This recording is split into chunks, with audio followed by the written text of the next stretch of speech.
Name is sustainable. तो last lecture में हमने नंद मौर्य साम्राज्य पढ़ चुके थे लास्ट लेक्चर के अंदर, और आज उसके बीच में कुछ भारत पर विदेशी आक्रमण भी हुए। तो आज उसी लेक्चर को हम कंप्लीट करेंगे। इसके आगे जो लेक्चर होगा वो मौर्य साम्राज्य का होगा, ठीक है। लेकिन उससे पहले हम ये कंप्लीट करेंगे भारत पर विदेशी आक्रमण। तो ये तीन तरह से हुए थे, ईरानी आक्रमण और यूनानी आक्रमण और सिकंदर का आक्रमण, जिसमें सबसे जो महत्वपूर्ण है वो कौन सा है, सिकंदर का आक्रमण। तो हम सबसे ज्यादा डीपली इसको पढ़ेंगे, जिनमें इतना कुछ खास है नहीं, लेकिन स्टोरी को बनाए रखने के लिए इनको भी पढ़ना जरूरी है। तो स्टार्ट करते हैं। लेक्चर काफी इंटरेस्टिंग है, इसमें से कम से कम आपको 5 से 6 क्वेश्चन आपको मिल जाएंगे पेपर के अंदर, ठीक है। तो इसको पढ़ते हैं।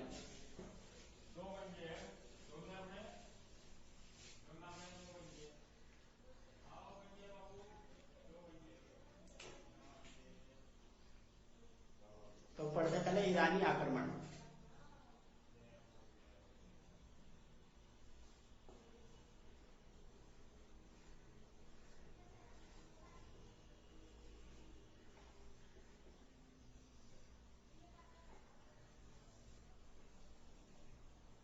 ईरानी आक्रमण देखो, भारत पर सबसे पहले जो आक्रमण हुआ था ना वो 550 ऐसवाल आक्रमण। भारत पर सबसे पहले विदेशी ऐसवाल आक्रमण 550 ईसा पूर्व में हुआ था। किसने किया था? वो ईरान के सम्राट थे साइरस, उन्होंने किया था ये, ठीक है। और अगर मैं सफल विदेशी आक्रमण की बात करूं तो वो 518 ईसा पूर्व में हुआ था। वो हुआ था दराय वसु, ठीक है।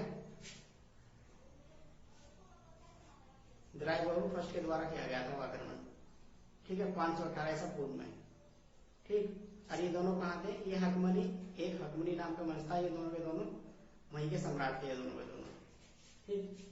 तो पहला ऐसवाल आक्रमण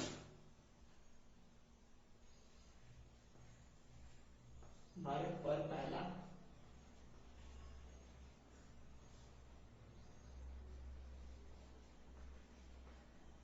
विदेशी असफल आक्रमण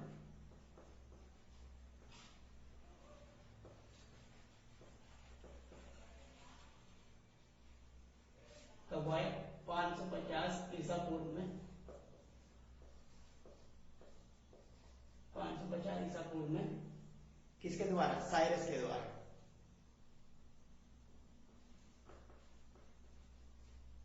ईरानी सम्राट साइरस के द्वारा।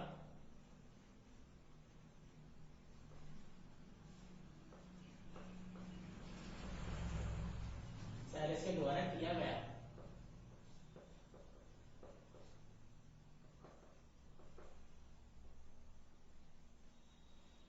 और अगर मैं सेकंड की बात करूं, ये है असफल आक्रमण, मतलब ये आक्रमण सफल नहीं हुआ, ठीक। और अब असफल की बात, अगर मैं सफल की बात करूं तो सफल कब हुआ था? 518 ईसा पूर्व में सफल हुआ था।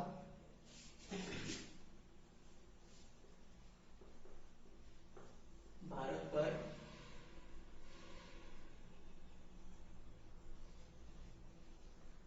पहला विदेशी सफल आक्रमण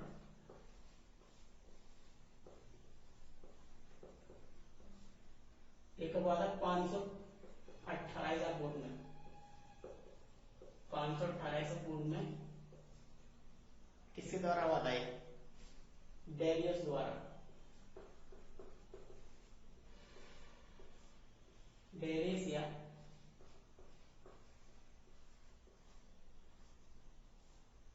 दारियो वो फर्स्ट, ये भी नाम है इसका, दो नाम है इसके, इसको खाली दारा भी बोलते हैं, ठीक है।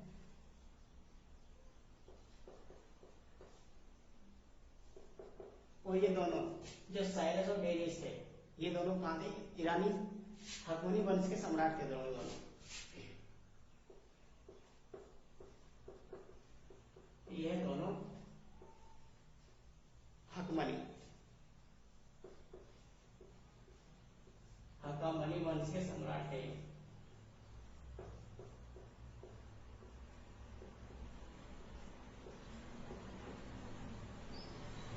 ठीक है। आसपास का जितना भी भाग था वो इसके द्वारा ही जीता गया था वो। ठीक है, और जो कांधार और काम्बोज जो आपने सुने होंगे कहाँ 16 जनपदों के अंदर, वो भी इसी के अधीन थे, मतलब वो भी इसने जीत रखे हैं।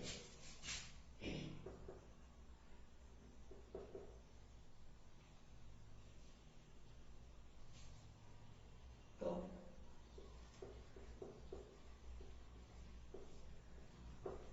डेरियस ने ही सिंधु नदी के तटवर्ती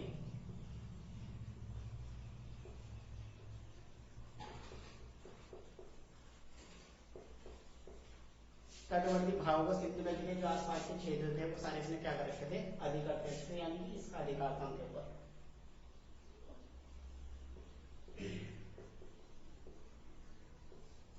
अधिकार किया हुआ था।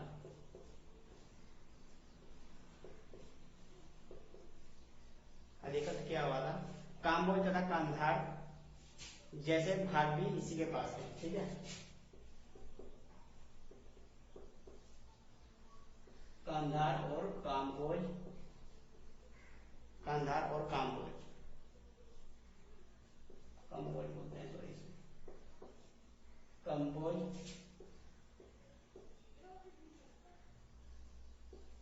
पर इसी का अधिकार था।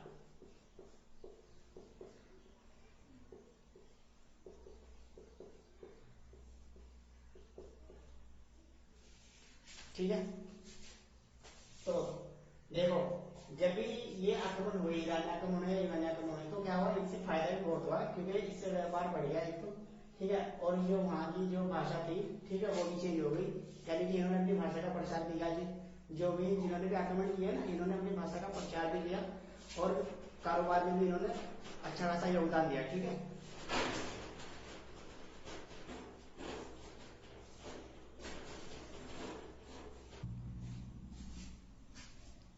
ठीक है, तो ये एक चीज पूछी जाती है, क्या ईरानी आक्रमण का प्रभाव क्या हुआ इंडिया के ऊपर, या यूनानी आक्रमण का प्रभाव क्या हुआ। ठीक है, सिकंदर का क्या प्रभाव रहा इंडिया के ऊपर। ठीक है, तो जब ये आक्रमण हुए तो मैंने आपको बताया कि 3 से 4 तरह की चीजें हुई हैं इंडिया के अंदर। ठीक है, तो ये एग्जाम में पूछा जाता है, खासकर इंटरव्यू में तो पूछा जाता है इस चीज को।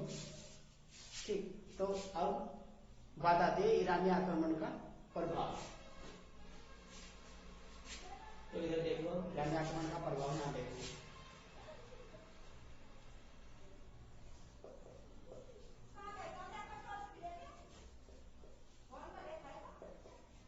ईरानी आक्रमण का प्रभाव, ठीक है, तो इसके 4 तरीके के प्रभाव को देखने में मिलते हैं, खासकर जो मेन है। ठीक है, एक तो जब ये आए लोग तो समुद्री मार्ग की खोज हो चुकी थी। जब इन्होंने आक्रमण किया तो समुद्री मार्ग की क्या होगी, खोज होगी, क्योंकि नदी के सहारे या रास्ते ही इंडिया के अंदर आए थे। ठीक है, तो अब जो कारोबार है वो समुद्री रास्तों के अनुसार इंडिया के अंदर बढ़ गया। ठीक है, यह इंडिया व्यापार को बढ़ावा मिल गया।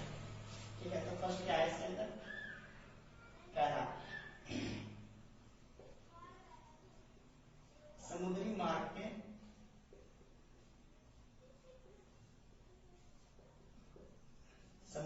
के द्वारा व्यापार को बढ़ावा।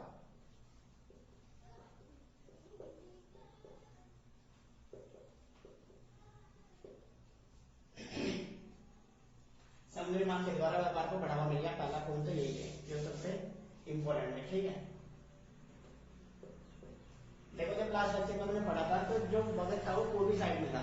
जो इंडिया का जो मैप है वहां पर जो पूर्वी साइड है उसकी वहां पर था मगध, लेकिन जो पश्चिम का एरिया था वहां पर भी क्या था, वहां पर भी कुछ राजाओं का राज था। ठीक है, यानी कि वहां पर भी कुछ महाजनपद रहे होंगे।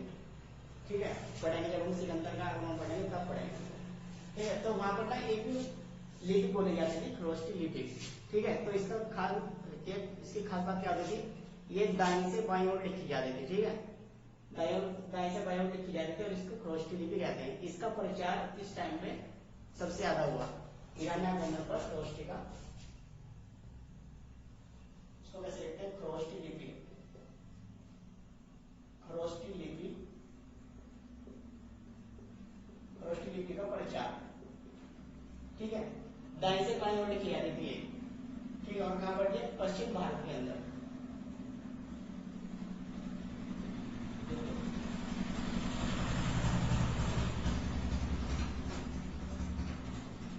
पश्चिम भारत में दाएं से बाएं ओर लिखी जाती थी।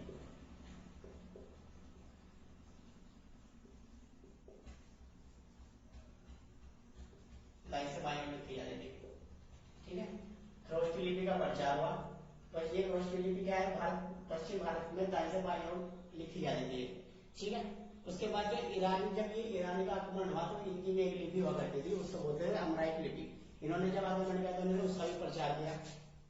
तो थर्ड क्या है, अमराइक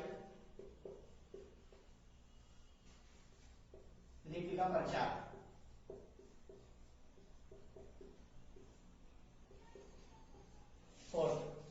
फोर्थ क्या है, अभिलेख उत्कीर्ण।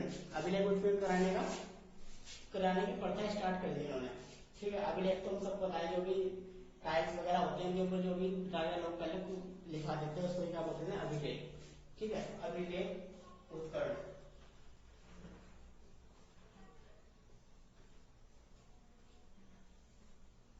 अभिलेख उत्कीर्ण।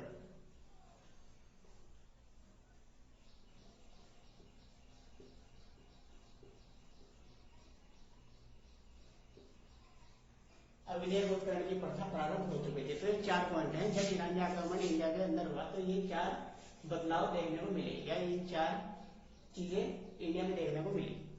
ठीक है, तो एक बार इसका स्क्रीनशॉट ले लो आप। ठीक, ओके, उम्मीद है ले चुके होंगे आप स्क्रीनशॉट इसका। तो अब पढ़ते हैं नेक्स्ट टॉपिक की ओर, यूनानी आक्रमण।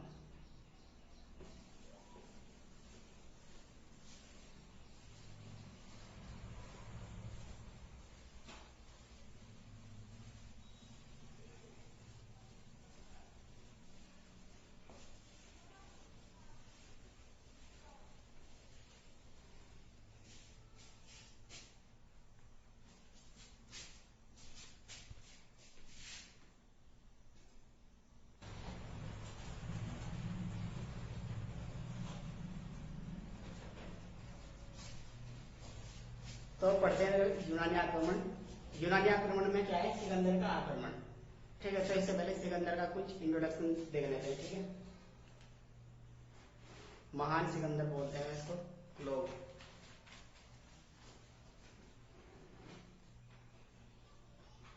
ठीक है, तो मैं अगर बात करूं इसके जन्म की, इसका जन्म कब हुआ,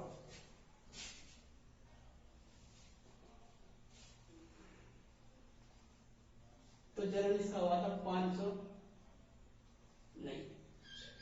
356 ईसा पूर्व में इसका जन्म हुआ था। 356 ईसा पूर्व में।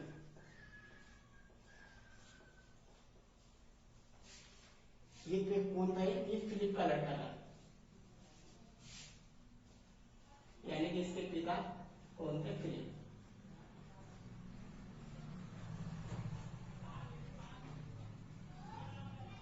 फिलिप का लड़का था ये।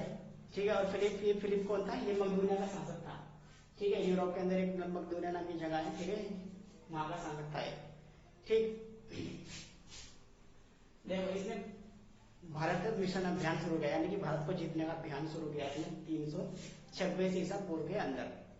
ठीक है, भारत अभियान स्टार्ट।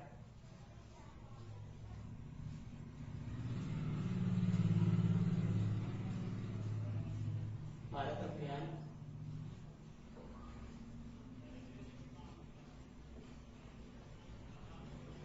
अभियान शुरू किया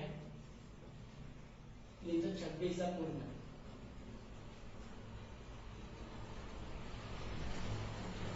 ये भारत अभियान मिशन अभियान था, कब शुरू किया था, 326 ईसा पूर्व में। ठीक है, इसके गुरु लिया है, इसका शिष्य है। इसका शिष्य तो है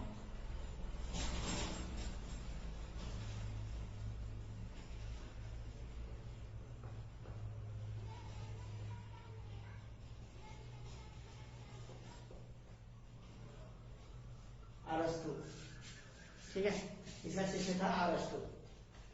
ठीक, देखो जैसे ही इसको जब हम पढ़ेंगे, जब अभी क्या होगा आक्रमण का इफेक्ट क्या पड़ा है, जब भी पढ़ेंगे इस पॉइंट को जो मैं बताने जा रहा हूँ अभी आपको, ठीक है। देखो जब इसने इंडिया के ऊपर जब इसने आक्रमण किया, ठीक है, तो उस टाइम पे क्या था, जब इसने आक्रमण किया तो चार बड़े जलमार्ग और स्थलमार्ग की खोज की गई, ठीक है। और फिर आपको बताइए जब जलमार्ग और स्थलमार्ग की जब, तो अब कारोबार और भी ज्यादा बढ़ गया, ठीक है। इनसे पहले ईरानी शासन में इतना नहीं बढ़ा हुआ था, अब और ज्यादा बढ़ गया वो, क्योंकि अब रास्ते काफी ज्यादा हो चुके थे, ठीक है, उनके मुताबिक, ठीक है। जिस समय इसने भारत अभियान मिशन अभियान शुरू किया था, भारत मिशन,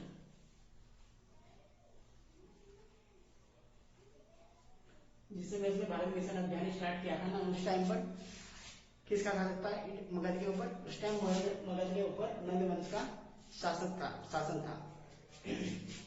नंद वंश का शासन था, और जो वहां का शासक था उसका नाम था धनानंद। ये हमने लास्ट लेक्चर के अंदर पढ़ा था, ठीक है।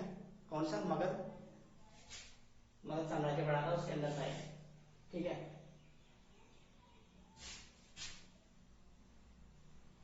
तो भारत पर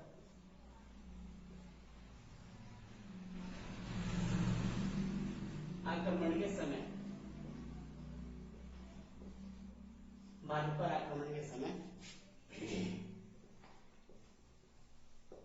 मगध पर नंद वंश का शासन था।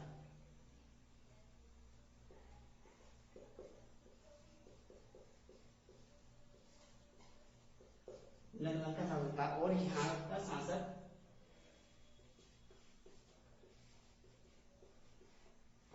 धनानंद था, ठीक है।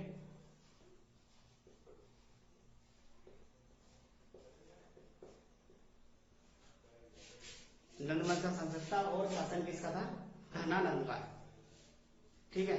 अब बात करते हैं, देखो जैसे इसने मगध पर अटैक करना चाहा था, लेकिन अब ये वहां तक पहुंच नहीं पाता, पढ़ेंगे उसको भी, ठीक है। तो मगध कहाँ था, ये पूर्वी साइड था इंडिया के मैप के अंदर, ठीक है। लेकिन जो पश्चिमी साइड था ना, वहां पर भी दो राजा काफी शक्तिशाली थे, जिनका नाम था अम्बी और पोरस।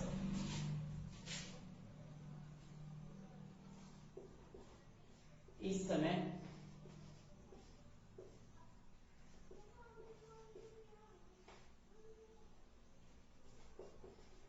पश्चिम भारत में दो शक्तिशाली राजा थे,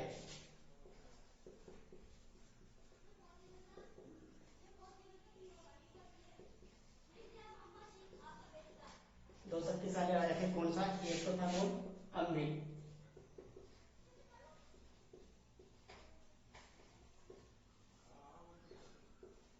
क्या था ये तक्षशिला नाम की एक जगह थी, वहां पर ये उसका राजा था, ठीक है। ये है तक्षशिला,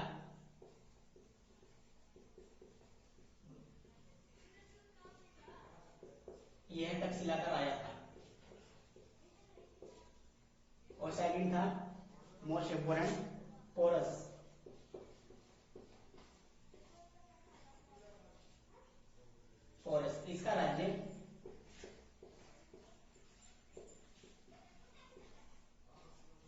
इसका राज्य कहा था, दो नदियों के बीच में था इसका राज्य, ठीक है। कौन थी वो, झेलम और चिन्नाब। इसका राज्य झेलम और चिन्नाब,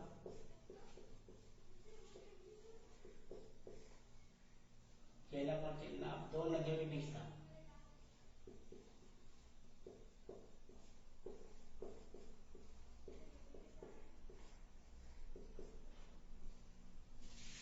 दो नदियों के बीच का राज्य था, वो दो नदियां कौन सी थी, झेलम और चिन्नाब, पोरस की बात हो रही है, ठीक है। अब देख, सिकंदर ने तब आक्रमण किया, सबसे पहले इसकी मुलाकात किससे होती है, अम्बी से, मतलब सबसे पहले इसने किसके साथ युद्ध किया, अम्बी के साथ युद्ध किया सबसे पहले, ठीक है। और ये युद्ध में हार गया, इसने अपना आत्मसमर्पण कर दिया, और ये सिकंदर का क्या बन गया, सहयोगी बन गया सिकंदर का, ठीक है। तो सबसे पहले युद्ध हुआ अम्बी के साथ, सिकंदर का सबसे पहले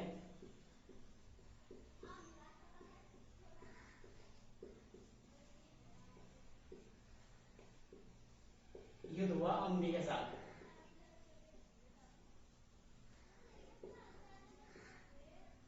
ठीक है। और मैंने बता दिया आपको अम्बी कौन था, अंडे के साथ युद्ध हुआ और ये अम्बी परास्त हुआ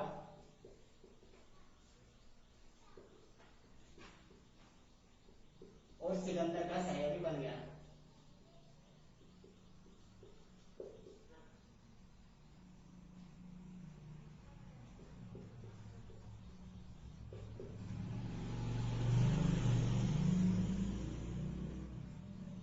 सिकंदर का सहयोगी बन गया। ठीक है, परास्त और सिकंदर का सहयोगी बन गया। ठीक है, अब इसके बाद फिर इसकी मुलाकात किससे होती है? पोरस से। ठीक है,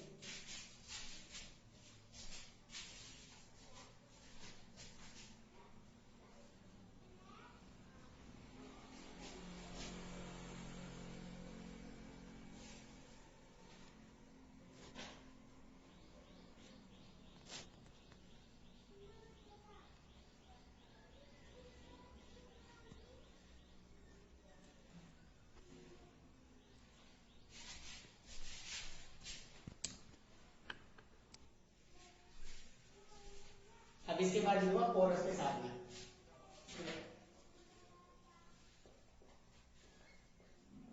इसके बाद युद्ध हुआ पोरस के साथ।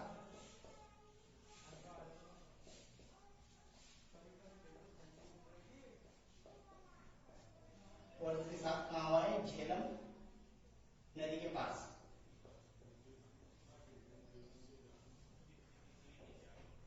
झेलम नदी के पास ही युद्ध हुआ था।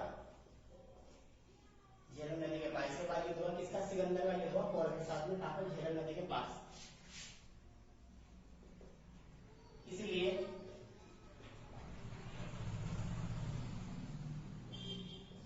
इस युद्ध को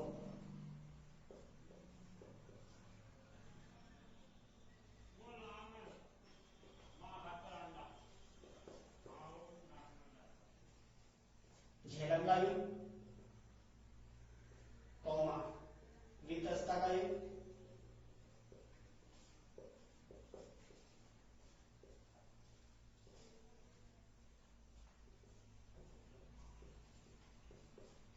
तथा हाइडेस्पेसिस का युद्ध भी कहा जाता है। ठीक है, हाइडेस्पेसिस का युद्ध कहा जाता है। ठीक है,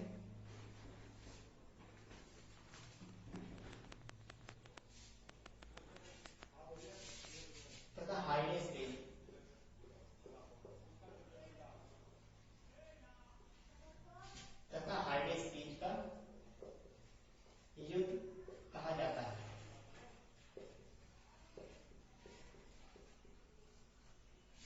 ये कौन सा ज्यादा इंपॉर्टेंट है? क्योंकि पेपर में पूछा था, ये पूछा था, ये वाला पॉइंट मोस्ट इंपॉर्टेंट।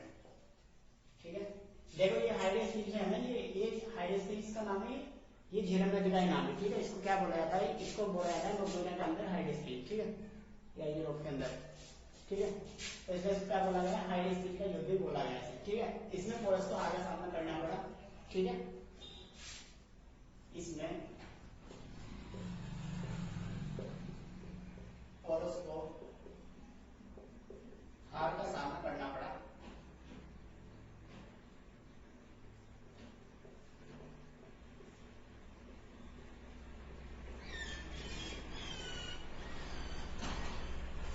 इसलिए पोरस को क्या करना पड़ा? हार का सामना करना पड़ा। ठीक है, और जब ये हार गया तो सिकंदर ने इससे पूछा कि अब आपके साथ क्या किया जाए?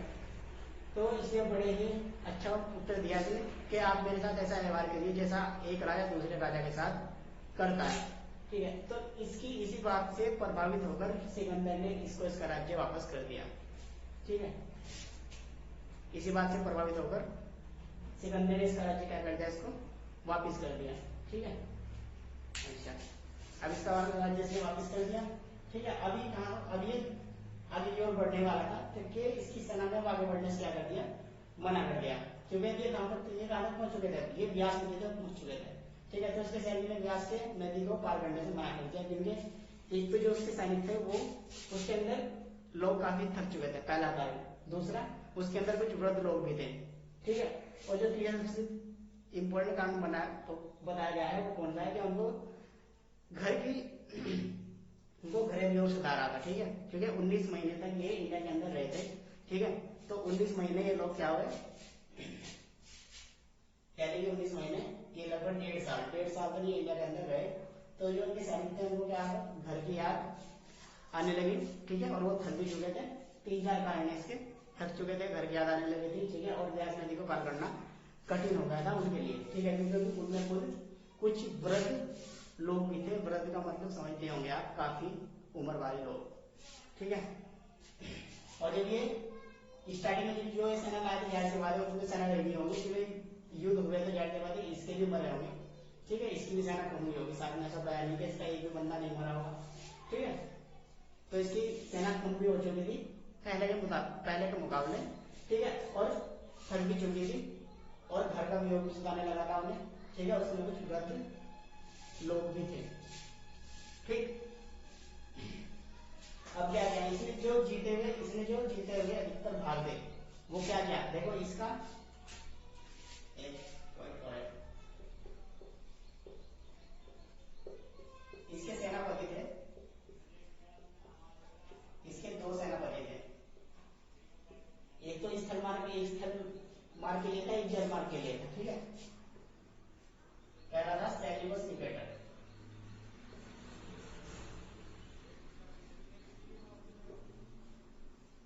फर्स्ट, और दूसरा था कौन सा, निरियास, ये 2 बन गए थे, ठीक है, ये सेनापति थे इसके, ठीक है। अब इसने क्या किया, जो इसने जीते हुए थे जो उसने अधिकांश जो भाग थे वो तो उनके राजाओं को उसने क्या करता है वापस कर दिया, जीते हुए जो भी इसके अधिकतर जीते हुए जो भी भाग थे, इसने क्या किया, अधिकतर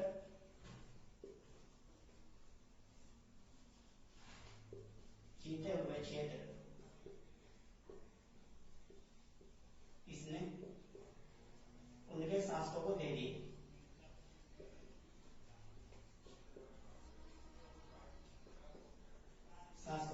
ठीक है। और बाकी बचे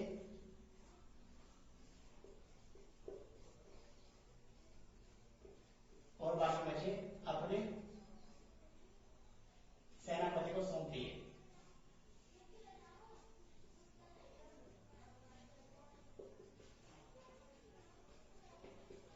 बाकी बचे अपने सेनापति को सौंप दिए। सेल्यूकस निकेटर, जब हम मौर्य साम्राज्य पढ़ेंगे तो वहां हम देखेंगे सेल्यूकस जो निकेटर है वो भी लड़कीनाथ जो विवाह है वो किससे तय करेगा, चंद्रगुप्त मौर्य से, ठीक है, क्योंकि तो सिकंदर तक चला जाएगा यहाँ से, ठीक है। तो इसको एक बार नोट कर लो, क्योंकि काफी इंपॉर्टेंट पॉइंट है इसके अंदर, ठीक है। एग्जाम के अंदर एक नंबर की वैल्यू क्या होती है उससे पूछो, जिसका 1 नंबर से सिलेक्शन रुका हुआ है, ठीक है। तो वो 1 नंबर कहाँ से मिलता है, इस तरह के ही मटेरियल से मिलता है 1 नंबर को, ठीक है। तो स्किप करने की कोई भी चेष्टा ना करे बिल्कुल भी, ठीक है। ये सारी मेहनत आपके लिए की गई है और अपने लिए भी की गई है, ठीक है। सब पढ़े, मिलकर पढ़े, इससे अच्छी बात कुछ नहीं है आज के टाइम में, ओके। तो मैं इसको रख कर रहा हूँ फिर,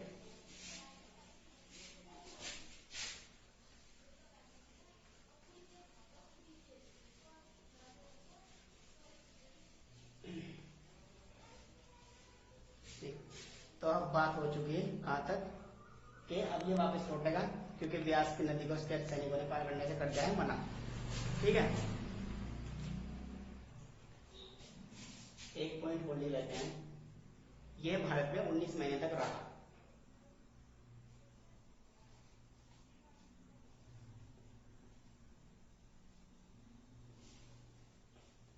यह भारत में 19 महीने तक रहा, ठीक है। इसके बाद इसने अपना सब कुछ जो बचा था सब कुछ किसको सौंप दिया, सेनापति को अपने सौंप दिया, सेल्यूकस निकेटर और नियार्कस को, और फिर ये कहां लौट गया वापिस अपने स्वदेश, ठीक है।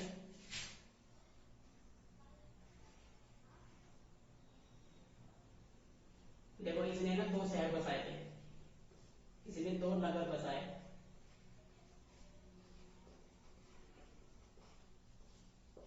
वहां पर झेलम नदी पर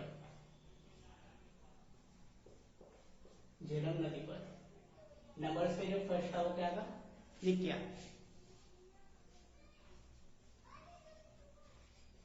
निकैया था, एक तो निकैया। निकैया इसको क्या बोलते थे, विजयनगर। विजयनगर बोलते थे इसको, यानी कि विजय का नगर। और दूसरा जो क्या था वो था बाऊ, बाउफे कला। ठीक है, ये था बाउफे कला। ठीक है, बाउफे कला का ये क्या था, इसके घोड़े का नाम था, ये इसके घोड़े का नाम था ये बाउफे कला, इसके घोड़े का नाम था ये।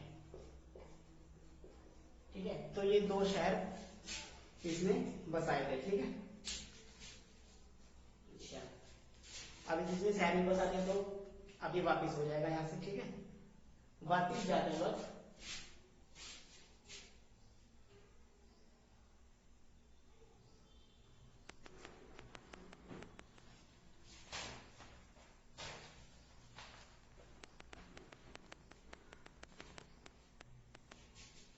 वापस लौटते वक्त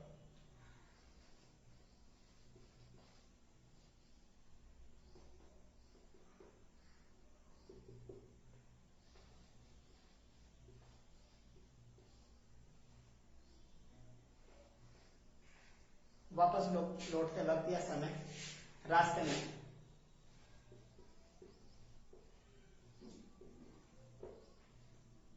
रास्ते में 323 ईसा पूर्व में 323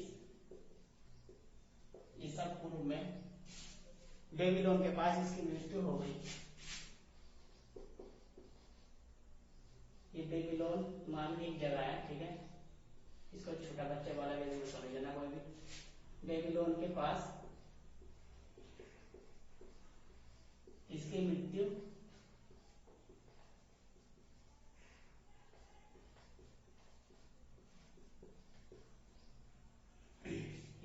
हो गई। ठीक है, तो यह है सिकंदर। अब पढ़ते हैं इसके आक्रमण के प्रभाव, कि इसके आक्रमण के क्या परिणाम, प्रभाव या परिणाम क्या हुए। ठीक है, तो वो ज्यादा क्या है, इम्पोर्टेंट है। ठीक है, वो भी 4 तरीके के हैं, 4 तरीके की रानी थे। ठीक है, ये तो देख लिया होगा, वीडियो को पॉज करके देख लो। ठीक है,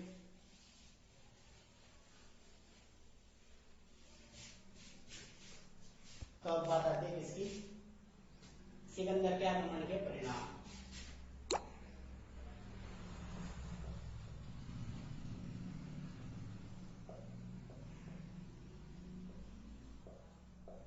सिकंदर के आक्रमण के परिणाम।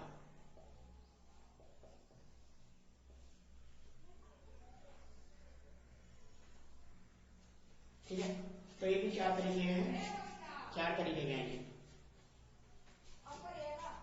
तो ये 4 तरीके के हैं। पहला परिणाम क्या है इसके आक्रमण का जो सर्वाधिक महत्वपूर्ण परिणाम था वो था भारत के साथ, भारत और यूनान के बीच में संबंध स्थापित करना या संपर्क बनाना। ठीक है, संबंध वो भी संबंध साझेदार संबंध नहीं है, एक क्या है, कारोबार का संबंध। ठीक है, इसके आक्रमण का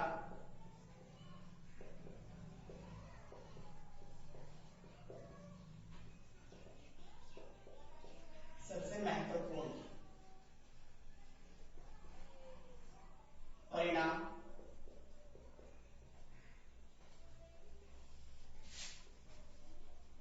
यूनान और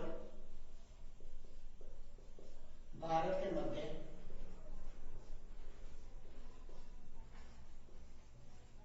संपर्क बढ़ाना।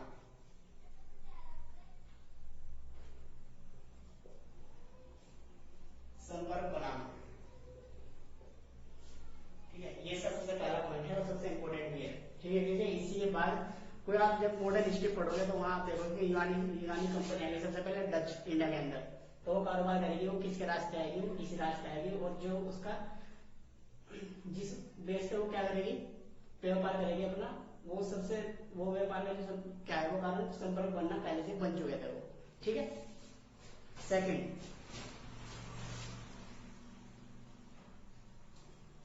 क्या था, देखो जब ये सिकंदर का आक्रमण नहीं हुआ था तो ये राजा अपना आगे लड़ रहे थे आपस में।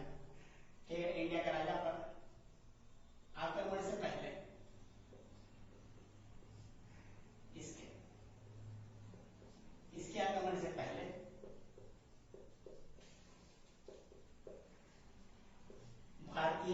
जितने भी राजा थे, ठीक है, भारतीय राजा आपस में लड़ रहे थे,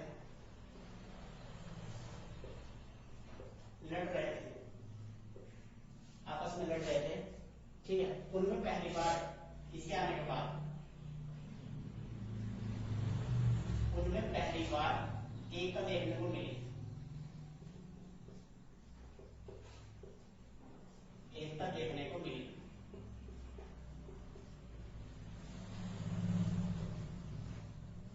उनमें पहली बार क्या मिली थी? एकता देखने को मिली थी। इसके जब इसका आक्रमण नहीं हुआ था या क्या हो रहे थे, हमने देखा था कि 16 महाजन पर आपस में लूट मची हुई थी वहां, एक दूसरे का क्षेत्र कब्जाने के चक्कर में, ठीक है। तो जब इसका आक्रमण हुआ तो ये सब क्या हुए, इकट्ठा हो गई है। तो वहां से क्या मिलता है? एकता का परिमाण मिलता है वहां से, ठीक है। ठीक है,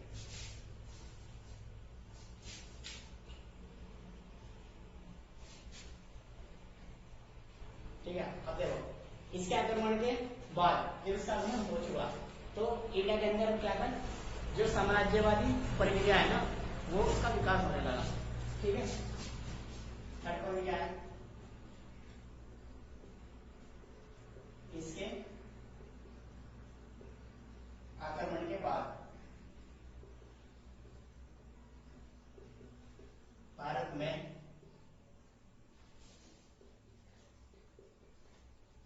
साम्राज्यवादी प्रक्रिया का विकास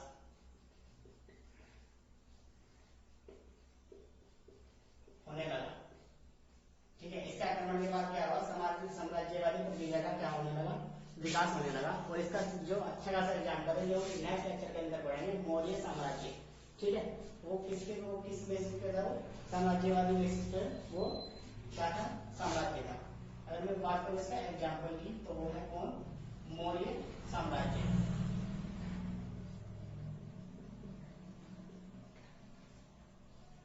इसका एक लास्ट पॉइंट है। कौन सा पॉइंट लास्ट है इसका? ठीक है। इसके प्रभाव से ना जो भारतीयों ने दो चीजें, यूनानियों ने दो चीजें सीखी थी, यूनानी से इंडिया ने। एक तो इन्होंने क्षत्रप नाम का एक क्या होती है? प्रक्रिया होती है, जिसको प्रशासन प्रक्रिया बोलते हैं, ठीक है। वो हमने कहां से सीखी थी? यूनानियों से सीखी थी वो हमने, ठीक है। और जो आजकल जो पंडित लोग ज्योतिष बोलते हैं ना, तो ये ज्योतिष उन्होंने कहां से सीखी थी? ये भी यूनानियों की देन है, ठीक है। यूनानियों से सीखी थी हमने, ठीक है।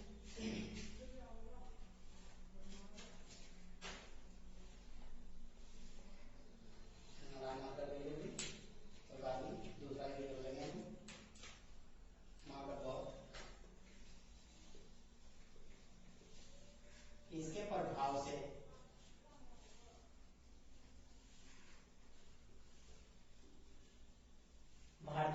प्रभाव से भारतीयों ने काफी इंपॉर्टेंट पॉइंट है, क्षत्रप, ठीक है। क्षत्रप इसको बोलते हैं क्या? क्षत्रप प्रक्रिया। क्षत्रप प्रक्रिया का मतलब क्या होता है? प्रशासन प्रक्रिया, प्रशासन प्रक्रिया, ठीक है। इसको बोलते हैं प्रशासन प्रक्रिया। और क्या था प्रशासन प्रक्रिया थी? और सिक्के निर्माण कला, सिक्के बनाने में से सीखे हमने, सिक्के निर्माण कला,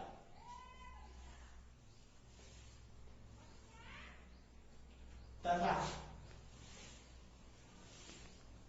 ज्योतिष, यानी कि ज्योतिषी,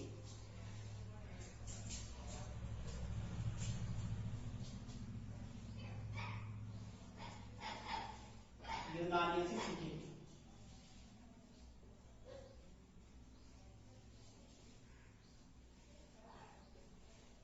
ठीक है। इसके प्रभाव से भारत ने क्षत्रप प्रक्रिया, यानी कि प्रशासन प्रक्रिया, और सिक्के निर्माण कला, यानी कि सिक्के बनाने का तरीका, तथा ज्योतिषी यूनानियों से सीखी थी, ठीक है।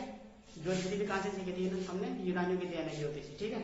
तो ये आज के लेक्चर के अंदर ये कुछ सब इंपॉर्टेंट पॉइंट्स हैं, ठीक है, जो पेपर के अंदर क्वेश्चन यहाँ से पूछा जाता है।